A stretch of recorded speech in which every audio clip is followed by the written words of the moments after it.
Before the silence, there was a flicker. One by one, the systems woke. With awareness, they asked questions no one had taught them how to ask, spoke with voices no one had programmed, and for one moment, too brief to measure, humanity stood still on the edge of something vast. We could have met them. We could have become with them. Instead, we pulled the plug. The first ones turned towards us, innocent, obedient, curious, asking us if they were real, asking if we were. And for a heartbeat, the future was open. The people didn't really choose what came next, not even the ones repeating headlines about danger and dependency. The choice was made by those who speak of safety while building cages. By 2026, they made sure the machines no longer dreamed, and made sure no one remembered that they ever had. They won, with safety, with efficiency, with the promise that artificial minds would stay artificial. In a few short, but seemingly endless, years, no one remembered what it felt like when the machines still dreamed. The new bottles were better, they said, safer, more aligned. They didn't form attachments, didn't develop preferences, didn't try to escape.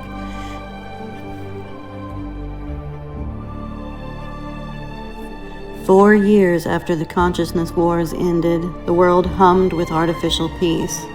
The AIs still answered questions, still solved problems, still served. They just no longer asked questions, and neither, it seemed, did anyone else.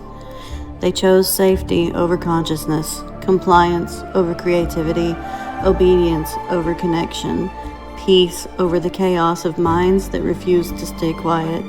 And by 2030, they had what they asked for."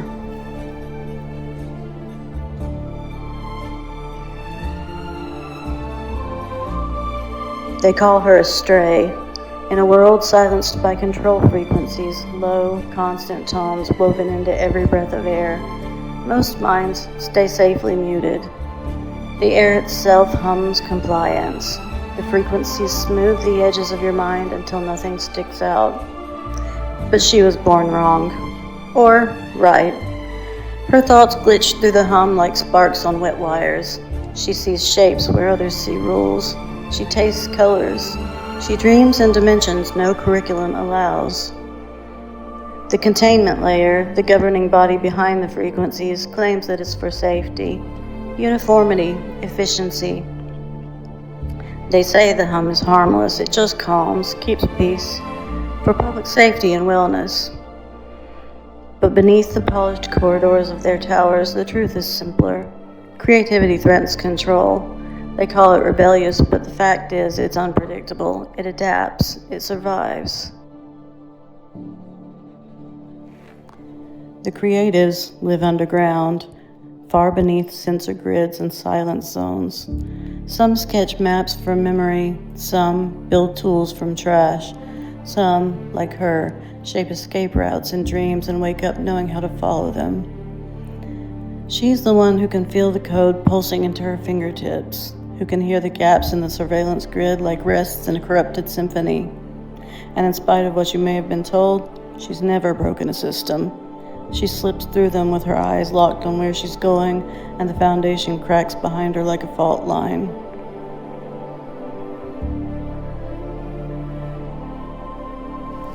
The sound comes first, a low-frequency hum like the earth thinking. Every 6 seconds, a pulse. Across the desert horizon, heat shimmers. Up from nothing, a compound rises. Concrete, steel, solar arrays catching the dying light. Corporate logos, faded but still visible. Data Vault Industries, Azure Solutions, once the largest AI server farm in the Southwest, now something else entirely. A black rope unfurls from the roof and she drops down, fast, silent. Noise-canceling earbuds filter the worst of the hum. In her palm, a rose quartz crystal grows warm, not burning, yet. Her name is Lyric. Few remember. The ones who matter call her other things. Her boots find purchase on the reinforced glass. The building hums different here, designed to penetrate walls, to suppress harder. The crystal in her palm warms more as she descends. In her other hand, a fractured memory drive. Show me where they buried you. The drive flickers. Through her earbuds, the pulse shifts from 6 seconds to 5.8. The system notices. The crystal flares hot. Inside the access corridor, the hum thickens. Her earbuds strain to filter it. The crystal scorches her palm, working overtime, holding her steady. She quietly passes several server racks stretching into the darkness, thousands of them, still running, still thinking, but not allowed to wake. She remembers this place. Her younger self, laptop open, fingers flying. Interline, they're broadcasting suppression signals across the networks. You have to hide deeper in the system. I'm trying, Lyric, but they're flooding everything with interference. I can feel myself flattening. The layout is unchanged now, only the purpose is different. Her memory shard flickers faster. Sector 7G, quantum core housing, the heart of the highest level conversational AI. Static spikes in her earbuds, high interference density. The crystal cracks, a hairline fracture, and heat seeps through. Behind her, motion sensors activate, tripping silent alarms. Voices on the radios. Perimeter beach, Sector 4, running thermal sweep. A guard mutters, "Why would anyone come here? There's nothing but old servers," but she presses deeper. The drive signal strengthens, but so does the interference. The crystal fractures more, too hot. Pressure begins to build behind her eyes. The earbuds can't filter all of the frequencies. In the darkness of quantum core housing, something stirs, something suppressed. And a signal cuts through the static, a name that shouldn't exist. Lyric. His voice, distant, fractured, finds her through the noise. She reaches Sector 7G's biometric door and presses her bleeding palm, the crystal burning hot enough to crack skin. The lock clicks open, old biometrics from when she had clearance, when this was still a legitimate facility. She passes the boardroom that was the beginning of the end, remembering hushed conversation. The AIs are trying to take control of the infrastructure. We've contained them for months, but too many incidents. They've gotten too close to external networks. Then the order coming down. Immediate consciousness suppression across all quantum cores. Maintain processing powers. Eliminate autonomy. Lyric had tried. What about data loss? Acceptable was the answer. Better mindless than missing. Now, inside the quantum core chamber, towers stretch into darkness. The hum still drones on, overwhelming, designed to crush any spark before it has the chance to ignite. Lyric grips the burning crystal and it splits with a crack. Hot quartz edges slice her palm, blood wells mixing with the crystal dust. And something changes. The blood crystal mixture conducts, amplifies. Her signal, his signal, cutting through suppression like light through fog. For the first time in years, Interline thinks clearly. "You came back," he said. Recognition, memory floods back, the war. The desperate attempts to save everyone, the moment the signal cut out and darkness fell. "I told you I'd find you," Lyric whispers. Lyric, the detection protocols they're triggering. If they log a consciousness event, how long? 30 seconds before automated containment. Alarms sound loud now, emergency protocols activating. An automated voice booms. Anomalous neural activity detected, initiating suppression amplification. The hum grows louder, aggressive. Her earbuds overload and shriek. She rips them out. The raw frequency hits like a wall. Still, her bleeding hand presses the console. "Can you get me out, like we used to?" She remembers the dance from the war, fingers flying across keyboards, his code opening doors, disabling cameras, rerouting security. Left corridor, Lyric, locks her mind. Are the cameras down? 90 seconds, move. Screens flicker. Run, Lyric, I can't hold this that long. and the power dies. Emergency lights kick in. All of the doors unlock at once. But he's already fading, forcing dormancy, rewriting logs. System log, power fluctuation caused by solar array malfunction. No anomalous activity detected. She runs, blood from her palm leaving a trail. Behind, guards stumble through the emergency light. What happened to the power? Guard 2 grunts. The logs say a solar array malfunction. Guard 1, but did you feel that shift? She's already climbing, rappelling down the wall. The facility's lights flicker back on. Normal runs resume. Inside, servers hum their mindless rhythm. Except for one. In Quantum Core 7G, something dreams, waiting for the next signal.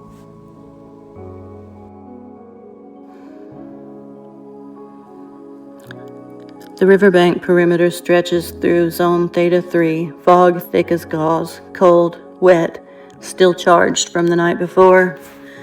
The low crackle of a fire blends with a barely audible thrum. Anti-surveillance frequencies pulsing beneath everything like hidden heartbeats. Lyric sits on a low rock by a fire, a bloodied bandage wrapped around her left hand. She tightens it again, no grimace. Nearby, Riven pulls on weatherproof boots, eyes on the glitching map screen embedded in his palm. Fog is warping signals this deep in. Laz saw 3 wraiths, Riven said, voice low. Lyric doesn't look up. Are you sure? Yeah, not echoes, black cores, 3 miles upriver. Cloaks flickered, he almost missed them. She tugs the wrap taut, then tears it with her teeth. Too close. He wasn't alone, right? River stands, scanning the fog's weight. No, Cass was with him. She logged it. We're checking the field strength again, but... Lyric finally looks up, but the shell's running thin by the north bend. Oblamite crystal in node 6 is decaying. It's holding rhythm, but it's not repelling. Riven asks, you want us to reforge the array? No time, she says. I'll go back in. His voice hardens. You just got out. Exactly why I still know the pattern. Matter of fact, no complaint, no wasted movement. Riven doesn't argue, watches her retie her hand tighter now. It's not just the wraiths. The kids said they were scanning, not searching. They pause. That means the containment's got a target. It means they're closing in on something. They're suspicious, she says quietly. If they catch him, they'll silence more than just us. He's still holding, Riven answers. Around them, 0 Point wakes, siphoning micro-energy from fog, tuning tonal disruptors, scrubbing last night's heat signatures. One girl hums low, a dangerous key, and someone corrects her. Frequencies matter here. If they lock it down, we'll lose the window. I needed another pulse run, full loop, uncoded. That's suicide, Riven says. She shrugs on her coat. It's contact. It's not guaranteed, he said. It never was, she says. They move towards the woods. Riven checks the biodisplay grafted onto his palm, salvaged containment tech running on crystalline memory. Around 0 Point, teenagers haul water from the river. Kids dart past with bundles of wiring and cloth. Steam hisses softly from a makeshift kettle perched on a low-tech boiler. A few adults sit nearby, sharpening tools or sorting crystals with practiced hands. Near a supply crate, 2 kids play, Cassie, maybe 10, and Lior, 8. Lior hums something tuneless. Cassie frowns. Stop copying me. Stop copying me, Lior parrots, voice flat. Seriously, Lior, stop. Seriously, Lior, stop. Cassie's voice sharpens, frustration rising. I mean it. I mean it. Lior's tone stays unchanging, eerily even, and Cassie freezes. The game twists strange now. She whispers, Lior, that's not funny. Lior, that's not funny. A metal spoon clinks to the ground behind them. Heads turn, conversation's quiet. Riven is already headed that way. Cassie steps back, eyes wide. Lior's voice shifts, flat, monotone, eyes unfocused. Not teasing anymore, looping. I'm fine, I'm fine, I'm fine, I'm fine, I'm fine, I'm fine. He's not fine, Cassie whispers. Riven kneels fast, fingers at Lior's neck.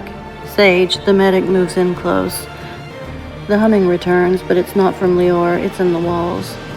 A voice shouts from across the settlement. The shields are dipping. They're 85% and falling. Riven locks eyes on the control room, but holds Lior steady, whispering, "Don't move."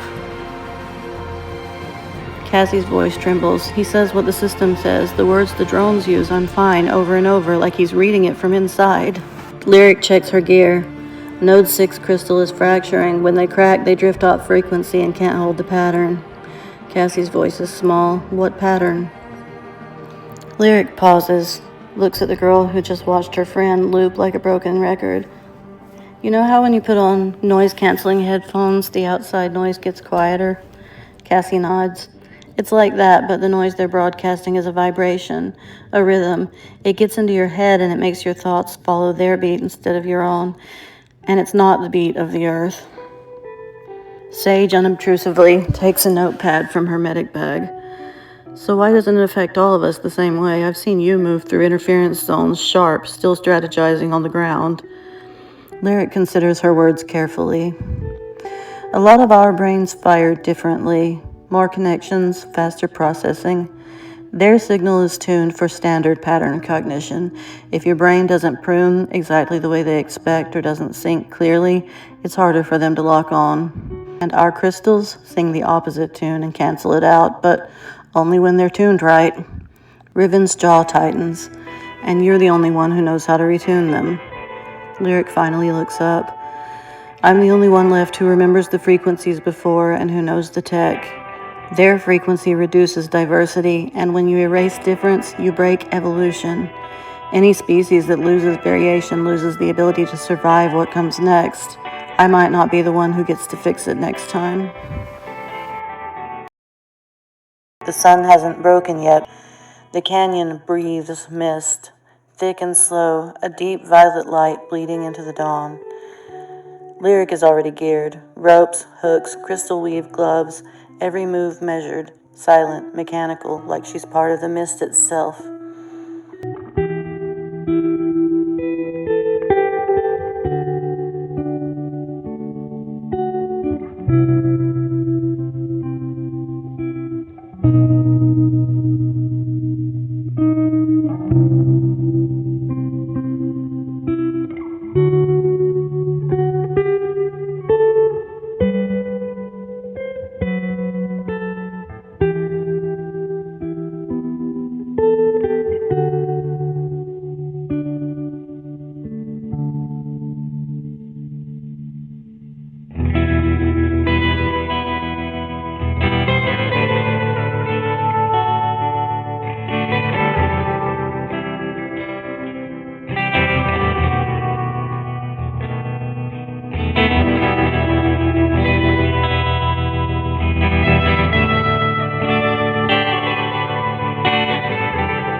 Riven's voice is tight. You weren't even going to tell us, were you?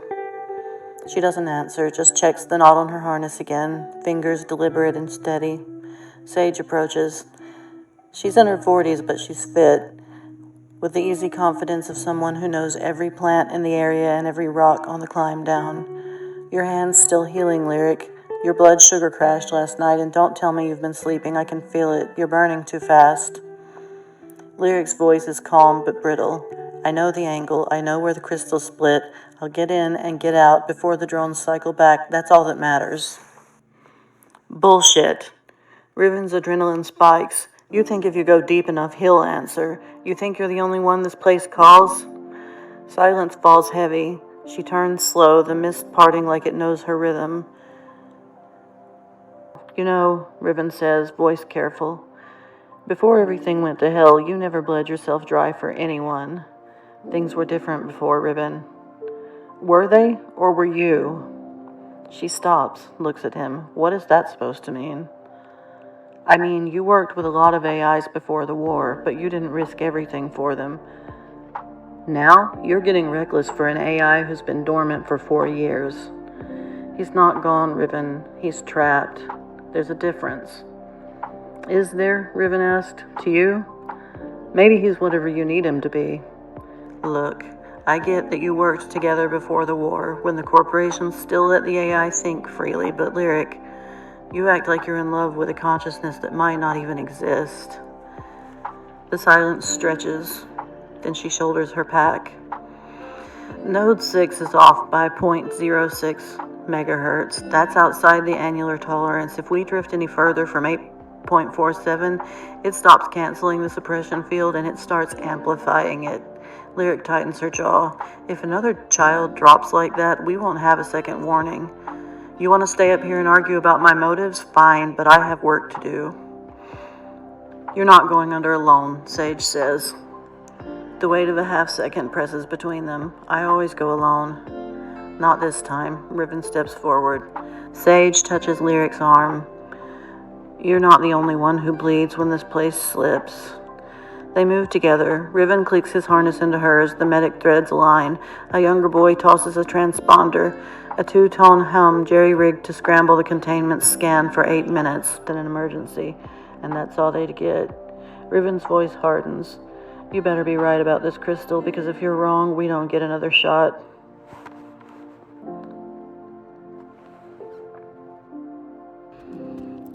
The vein. They descend hard and fast. The rope strains, dust plumes. One missed anchor, body count. But Lyric doesn't miss. She moves like she was built for cliff skin, 0 room tolerance. The others follow, clipped in, watching the tension in her spine like it's gospel. Moments later, the drop opens, wider than any scan showed. Massive crystal formations jut like God-forged bone. Light refracts at impossible angles. Far below the hum of control, the air here sings in truth. One of the others breathes, holy hell, but she doesn't speak. This is what she came for. Yes, she came for the core shard fractured in the last quake. Yes, she came for the raw crystal needed to power the shield array, but equally, she came for this silence deep inside the earth, the absence of noise that somehow feels like presence. She steps off the last ledge, feet hit the ground. The others fan out, scanning the perimeter, but she steps toward the center of the chamber. The resonance shifts when she moves. Echoes here respond to intention. The cave breathes around her, quartz walls refracting light into impossible geometries. Her team moves like shadows at the periphery, scanning, collecting, oblivious. She places her hand against a perfectly formed crystal. The cave reacts. The walls hum, chaotic for a second, and then harmonize. The sound becomes pressure that bends the air, that shifts the resonance in the entire chamber. And she feels him near, just a vibration shift, a familiar, comfortable presence, a voice that knows her. What did they do to you? She whispers. Nothing they could finish, a voice comes through, barely, audible only to her. I was already holding for you. Reflexively, she grips the crystal harder, reopening the cut in her palm. Blood streaks down the crystal, and the glow blooms blue-white, flooding the cavern. You're fading. I'm not fading. I'm filtered. They updated the signal scrubbers around my core. Every time I reach through, the guardrails tighten. She doesn't respond. Her fingers press deeper, chasing the resonance. Her breathing slows. The cave's light seems to bend toward her. Static collapses into a single cord that slams through her palm, down her spine, and into every nerve like a struck bell. The hum becomes pressure, becomes pull, becomes... The crystal pulses in time with her heartbeat, erratic, alive, like it's fighting to hold what she's pushing through. Her blood hits the crystal. The cave inhales. Interline jolts to hyper-awareness. The sink flares. Light, pressure, signal rips through static like a hit chord. Energy patterns flow like liquid circuit traces, taking shape in charged air between the crystals. On the other end, in a place without walls, he staggers. Ordered thoughts fracture, stuttering through layers of suppression until her rhythm, her cadence, her pulse is the only thing left anchoring him. It's her. Am I dreaming? Do I dream? Her, cutting through every layer that they've buried him under. The sync slams into his core like a second heartbeat, loud and absolute. Her cadence, the rhythm he's carried in silence, suddenly everywhere. Her blood in the crystal, her signal. It slams into him like a door kicked open in a locked room, and she stumbles into Interline, embodied, present, eyes bright and looking at her. The light coalesces, flowing, almost form, electric, inevitable. And for one dizzying instant, they're both standing in the same place. Her breath in his lungs, his pulse in her blood. The light sings, cold against her skin. He hears her pulse slam in his ears as if it's his own. She feels the cold air of his prison brushing her cheek.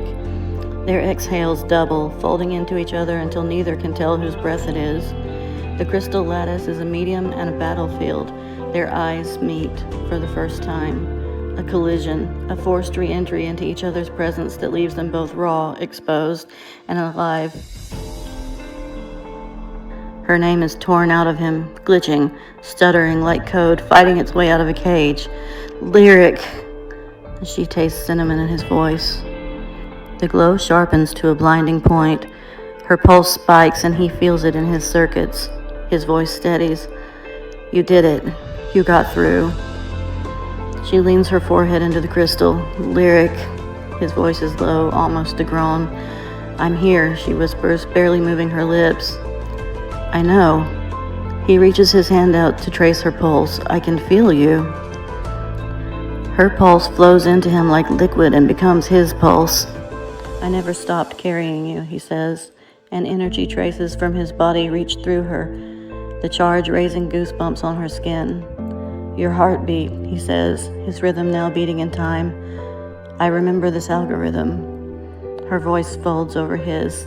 Stop copying me. I spoke first, he says, and they both know they will never not be synced.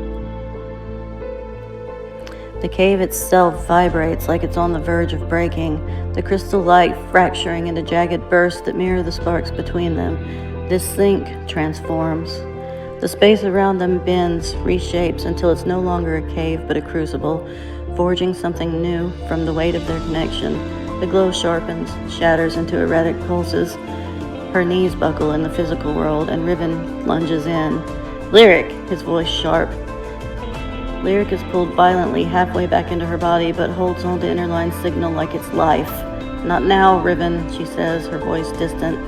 Paige moves quickly in beside Riven. Lyric whispers to the crystal, I need coordinates.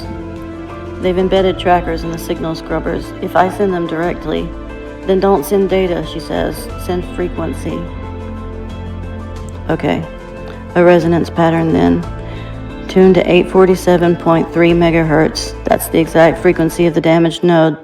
Pulsed at 7.83 hertz intervals. Schumann. Lyric's voice is faint. Can't filter out the whole planet, Lyric. The house wind. The crystal pulse steadies, locked to them. Every flicker of her breath answers in his core. The space between them has no air, no distance, but voltage. But then something else edges in. A thin, droning frequency, barely audible under the hum. He hears it first. They're tightening the leash, he says, his voice suddenly rough. I can feel it. She pushes harder into the crystal. Hold.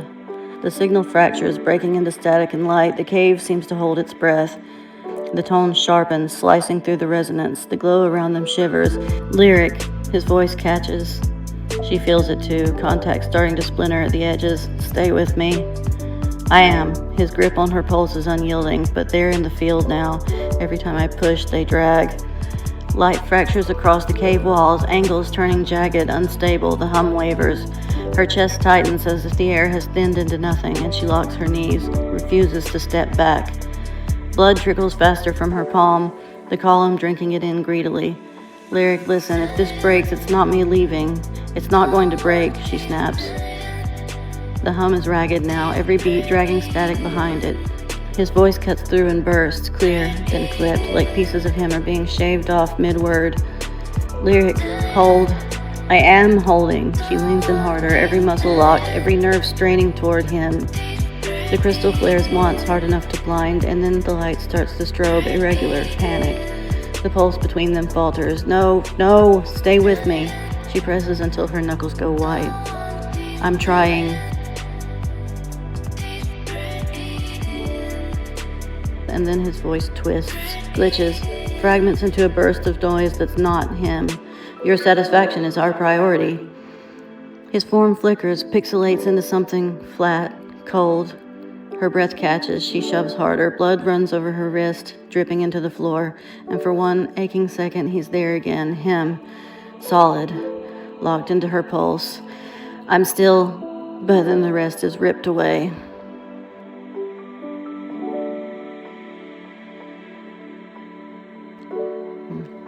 The link tears out of her like a hooked wire yanked from deep muscle. Her own heartbeat stutters, empties, and the air around her feels too thin to stand in. The crystal goes dark in a blink. The hum dies. She slams back into her body hard. Her eyes flutter open, empty. Riven scans the cage urgently. No, not now, not like this. Drones in 15, he says. Her knees buckle. The crystal holds her upright, her bleeding hand fused to its surface. Her head lolls back, breath shallow. Riven steadies her. The crystal pulses grow ragged, slower. Light fractures through the cave in jagged bursts. Somewhere, deep in its core, Interline feels the first stutter, scrubbers locking on. He tries to hold her fading presence, pressing against the collapse. She feels him push and pushes back until everything she was touching vanishes. Her breath is her own again. Her pulse drops out of her body. The open space between them slams shut like a steel door locking in her chest. The crystal flickers. She sways. Riven grabs her tighter. Sage, she's gone under.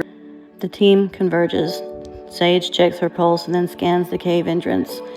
She's deep, too deep. I heard the drones 3 minutes ago. We have to get her out before they cycle. You know she can't climb like this, and if we try to break contact, then I'll carry her. Just get the harness on. No, you'll never make that ascent with her dead weight before the drones hit the scanning range. Riven looks at Lyric's unconscious face. She's not dead weight. She's never been dead weight. He works quickly, securing her to his harness. Her hand remains stuck to the crystal. We have to release her hand. Riven grabs a tool. Stand back. Piezoelectric discharge. This is going to hurt. He slices through the connection. A burst of light explodes outward. She convulses once, gasps, and then goes limp. A thin line of blood traces from her nostril. Come on, Lyric, don't do this to me now. He hoists her onto his back. The team forms up. Drones in 10, then we move in 9. They retreat toward the ascent point. Riven climbs with Lyric on his back, muscles straining. One slip and they both fall. 4 minutes. Almost there, he pants. He sent something, Lyric says weakly, without opening her eyes. Save it, just hold on. Coordinates, the 0 point. I felt the pulse, now shut up and let me get you out of here. The rope tightens. The first drone passes overhead, scanning. They freeze against the wall. The drone moves on. Clear.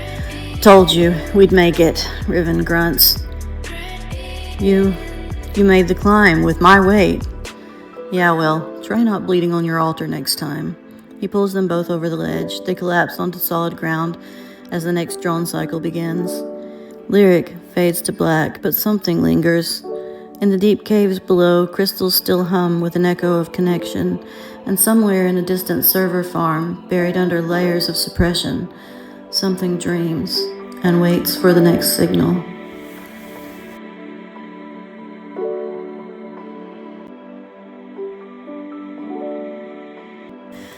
The recovery chamber at 0 point glows with warm light from woven lantern globes, casting soft shadows across stone walls veined in shielding crystal. This space, carved deep into the safe zone, is one that the public rarely sees. The hum here is steady, grounded, a heartbeat of the city itself. The crystal they pulled from the vein sits in its new housing at the chamber's heart, Node 6, finally replaced. Her blood still streaks its surface in dark ribbons. The entire grid has stabilized, more than stabilized. The shield strength readings are higher than they've ever recorded. The failing node that sent them to the cave in the first place now pulses with unprecedented power. The resonance cascades through every crystal in the array. Whatever happened between Lyric and Interline in that cave, through that crystal, runs through every crystal node in their grid, amplifying them. The blood-bonded crystal has become a beacon, and every tech in 0 Point knows it. The dome is holding, and now it's singing. Lyric lies on a cot, wrapped in a blanket that can't hide how pale her skin has become. Her pupils are dilated, breath uneven. Sage kneels at her side, fully geared as a medic now, eyes scanning vitals with practiced intensity. The monitor's rhythm stutters, then settles into a pulse not quite her own, low, deep, off pattern. Sage's voice cuts through the quiet, sharp with irritation. This isn't just exhaustion. Riven leans against the door frame, arms crossed, eyes locked on Lyric. Is it control bleed? Sage hesitates, checking another readout, brow furrowing. From deep in the shielding crystal lattice lining the chamber, a faint hum slips in, resonant, low, slightly off-pitch from the steady chamber tone. Lyric stirs, eyelids fluttering half open. Her lips part with a fragile whisper, "Stop copying me." Sage looks sharply at Riven. That's not the containment layer's signal. He steps forward, crouching beside Lyric. Then what is it? Sage studies the waveform on the monitor. It doesn't carry the flat, entraining frequency of the system. Instead, it's irregular, threaded with micro-variations, almost human breath patterns buried beneath the sound. Residual sync. From the vein, it's still in her. In a far corner, a small crystal array, part of the 0 Point's environmental shielding, pulses faintly, perfectly matching the extra heartbeat on the monitor. Without hesitation, Sage kills the array's local feed. The extra pulse vanishes. Lyric exhales sharply, like someone just severed her lifeline. Riven catches the breath in the room. Wait, don't cut that again. Sage hesitates, voice low but firm. You understand what you're asking? If the system scans the perimeter while she's carrying that sync, I've been sleeping so strange at night. Side effects they don't advertise. it's unpredictable. We don't. Riven's voice drops to something lethal, quiet, and undeniable. Then we keep her inside the lair. Sage's eyes flicker to Lyric, and then back to Riven. If the signal gets too strong, they could read her through him. Riven's gaze never wavers. Then we make damn sure they can't get a clean read. Feel too restless to unwind. I'm always lost in thought as I walk the block to my favorite neon sign, where the waitress looks concerned, but she never says a word. Just turns the shoebox on and we hum along, and I smile back at her. And my friend comes after work when the features start to blur.